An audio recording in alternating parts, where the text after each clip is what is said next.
अगर वकील ना होते तो आप इधर मुझे ये माइक फाड़ के ना दे रही, आप अंग्रेज और हिंदुओं कुत्तों के गुलामी कर रही होती है। मुसलमान उधर मर रहे हैं, फलस्तीन में मर रहे हैं, कोई आज़ाद नहीं, कोई जवान। उसका जयशंकर है, आई थिंक वो फॉरेन मिनिस्टर, वो किस तरह वो धमाकेदार स्टेटमेंट देता है कि ये सेब जो है ये लाल लाल है, जब उसको घर लेके जाएंगे तो देखेंगे ये तो लाल नहीं है। यही टैलेंट है हमारा टैलेंट ये है। वो जिस तरह का वो बात छोड़ते हैं, जो दिल करे, नो टेंशन। वेस्टर्न सिविलाइजेशन को 8.4% इंडियन ग्रोथ भी जो है वो भी आंखों में खड़कती है। इंडिया पैसे दे रहा है, टेररिज्म हमारे यहाँ पे प्रमोट कर रहा है। अच्छा, पाकिस्तान में नई हुकूमत बनी है, अमेरिकी सेक्रेटरी ऑफ स्टेट का फोन भी नहीं आया, प्रेसिडेंट तो दूर की बात, व्हाइट हाउस तो दूर की बात, सेक्रेटरी ऑफ स्टेट का फोन नहीं आया।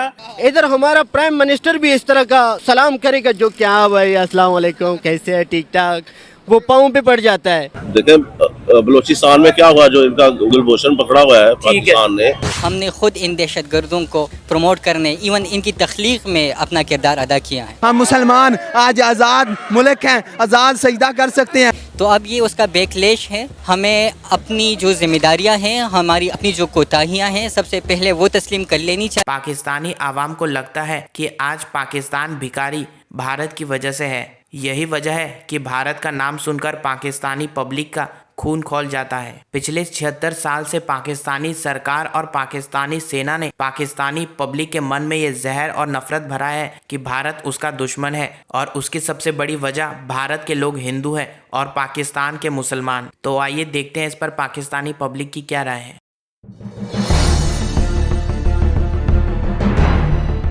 वकील ने पाकिस्तान का ख्वाब देखा, वकील ने ही आपको पाकिस्तान बना के दिया। आज आप जिस आज़ाद मुल्क में रह रहे हैं, थ्योरी लेके आया था मेरी वकील, टू नेशन थ्योरी। अगर टू नेशन थ्योरी ना होती तो आज आप सजदा करने से के हकदार ना होते। आप मोहम्मद शामी क्रिकेट के ग्राउंड में 5-6 विकेट लेने के बाद बेचारा ऐसे सजदे गया, लेकिन सजदा ना कर सका। आपको सरेआम सजा करने की इजाजत है। आपको किसी भी मुल्क में जाके आप कह सकते हैं हम मुसलमान हैं, हमारे पासपोर्ट पर मुसलमान का लग दिया जाता है। आप जज के सामने भी ऐसे ही अपना केस लड़ते हैं। मैं जज के सामने भी इंशाल्लाह लड़ूंगा। मैं जज नहीं, मैं जज से भी ऊपर बनूंगा। ऐसा केस नहीं लड़ना जज के मेरी बात सुनो।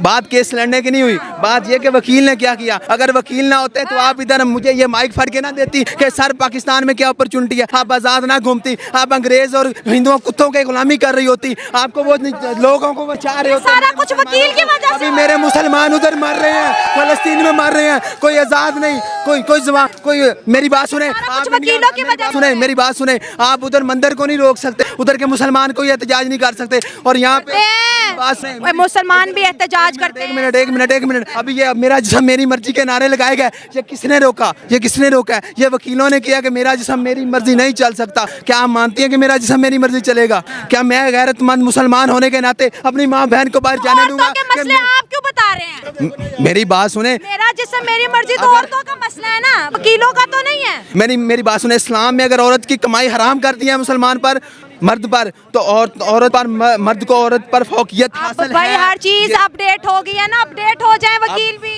इस्लाम जो आया है वो रहेगा, क्या क़यामत तक रहेगा। और हम मुसलमान हैं, मोहम्मद रसूलुल्लाह के ग़ुलाम हैं, और हम अल्हम्दुलिल्लाह ग़ुलामी की ज़िंदगी रसूलुल्लाह की गुजारते रहेंगे। जज्बे वाले भी हैं वो। अल्हम्दुलिल्लाह मुसलमान के अंदर जज्बा पाया जाता है, और इंशाल्लाह एक दिन दुनिया जानेगी कि मुसलमान क्या चीज़ है। और पानी पीना है कि नहीं? थी कि अमेरिकन इंटेलिजेंस ने कहा है कि जी इंडिया चाइना कॉन्फ्लिक्ट हो सकता, और आज उनकी ये सपोर्ट करना, चीमा साहब ये ज़हन में रखें कि इस वक्त अमेरिकन ये चाहती हैं कि उनकी जंगें कोई और लड़े। अब वो चाइना को भी वो जिस तरीके से वो भारत के करीब ज्यादा से ज्यादा आते रहे हैं माजी में, और अपना वो एक प्रेशर बिल्ड करने की कोशिश करते रहे, डिफेंस कॉन्ट्रैक्ट साइन करते रहे भारत के साथ, उसमें बिल्कुल ये क्लियर नजर आ रहा है कि अमेरिका ये चाहता है कि जो भारत है वो चाइना के गले पड़े और अपनी इकॉनमी। और दूसरा सबसे बड़ी बात यह, 2 चीजें मजीद ऐड करना चाहूंगा। वेस्टर्न सिविलाइजेशन को 8.4% इंडियन ग्रोथ भी जो है वो भी आंखों में खड़कती है। डिफेंस को जिस तरह अगले दिन गयाना ने 2 त्यारे खरीदे भारत से, भारत अफ्रीका में असला बेच रहा है, तो आप इस वक्त अमेरिका, जो भारत है वो अमेरिका का कंपटीशन बन, तो अल्टीमेटली आपको एक वार बेस इकॉनमी हो, एक मिलिट्री इंडस्ट्रियल कॉम्प्लेक्स हो, तो उनकी 2 ख्वाहिशात तो सामने नजर आएंगी कि एक तो एक तीर से 2 शिकार किए जाए, भारत को चाइना के गले डाला जाए तो चाइना की इकॉनमी भी रुक जाए और भारत की इकॉनमी भी रुक जाए, और जो इनके अपने हालात खराब हैं तो ये कैचअप कर जाए। तो ये एक उसी कड़ी का मुझे उसी का एक पीस नजर आ रहा है। आपने अभी थोड़ी देर पहले कहा जो डेमोक्रेसी समिट सोल में हुई, तार साहब, उसमें आपको पता है पाकिस्तान को इनवाइट नहीं किया गया, और ये दो दफा ये मैं आपसे चाहता हूं इस पे जरा कमेंट करें। 2 दफा पाकिस्तान को इनवाइट किया गया, पाकिस्तान ने कहा हमने नहीं आना बिकॉज आप चाइना को नहीं बुलाते।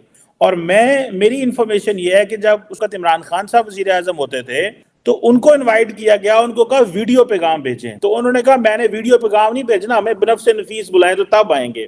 कल डॉक्टर जयशंकर ने वीडियो पैगाम भेजा वहां पे, एक बात। और तार साहब, दूसरा, इसको बहुत सारे लोगों ने डिस्कस किया है पाकिस्तान में कि पाकिस्तान में नई हुकूमत बनी है, अमेरिकी सेक्रेटरी ऑफ स्टेट का फोन भी नहीं आया। प्रेसिडेंट तो दूर की बात, व्हाइट हाउस तो दूर की बात, सेक्रेटरी ऑफ स्टेट का फोन नहीं आया।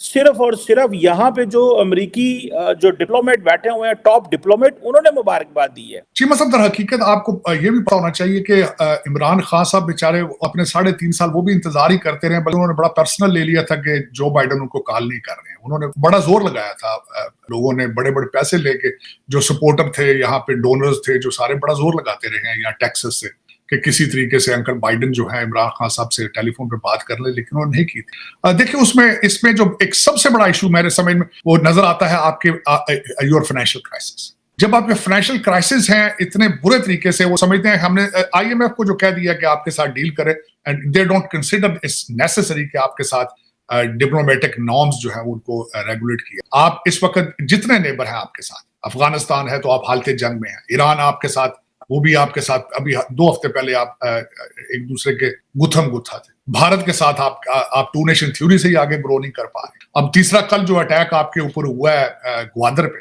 तो ultimately you are not in a good term with China at the same time. तो 4 नेबर हैं, चारों के चारों आपके आइसोलेट, आप उनके साथ you are not in a good terms with them. तो जब आपके हालात लोकली और फाइनेंशियल क्राइसिस है, आप मुसलसल कर्जों की किस्तें देने के लिए कर्जे ले रहे हैं, तो फिर आपको वो क्यों करेंगे काले? आपसे क्यों वो they will consider you important? ये सबसे बड़ी इसकी वजह यही है, और उसका अभी तक कोई हल सामने नजर नहीं आ रहा है बिल्कुल भी। आज भी डान पे जो सबसे पहली खबर है शहबाज शरीफ साहब, तो उन्होंने IMF के हवाले से बात की है, लेकिन आप इससे आगे क्यों नहीं जा पा रहे? क्या वजह है? आप एक इंडस्ट्रियल रेवोल्यूशन के बारे में बात क्यों नहीं करते? आप आर्टिफिशियल इंटेलिजेंस की बात क्यों नहीं करते? आप स्मगलिंग को रोककर ट्रेड की बात क्यों नहीं करते? मैंने बड़ा ही रिसर्च की है कि आपके पिछले साल 2023 के अंदर 900 अटैक हुए हैं 2 सूबों के ऊपर दहशतगर्दी के दोनों अफगानिस्तान से हैं, क्योंकि सूबा बलूचिस्तान का बॉर्डर अफगानिस्तान के साथ और KPK का बॉर्डर अफगानिस्तान के साथ। और मैंने जब उस पर रिसर्च की है तो मैं ये कंक्लूड करता हूं, उसकी एक सबसे बड़ी वजह आपकी स्मगलिंग है। उस स्मगलिंग में टेररिस्टों का आना जाना बड़ा आसान हो जाता है, क्योंकि आपके स्मगलिंग रोकने वाले अदारे मुंह दूसरी तरफ पर कर लेते हैं पैसे ले। तो दर हकीकत हमारे आर्मी चीफ साहब ने आते ही एक दफा फैसला किया था कि हम स्मगलिंग को रोकेंगे, लेकिन उससे आगे बात चल नहीं सकी। पाकिस्तानी पब्लिक को जलन होती है कि 76 साल पहले भारत और पाकिस्तान एक ही समय पर आज़ाद हुआ था, लेकिन पाकिस्तानी सेना ने पाकिस्तानी पब्लिक को कहां पहुंचा दिया और भारत आज चांद और सितारे की खबर ले रहा है।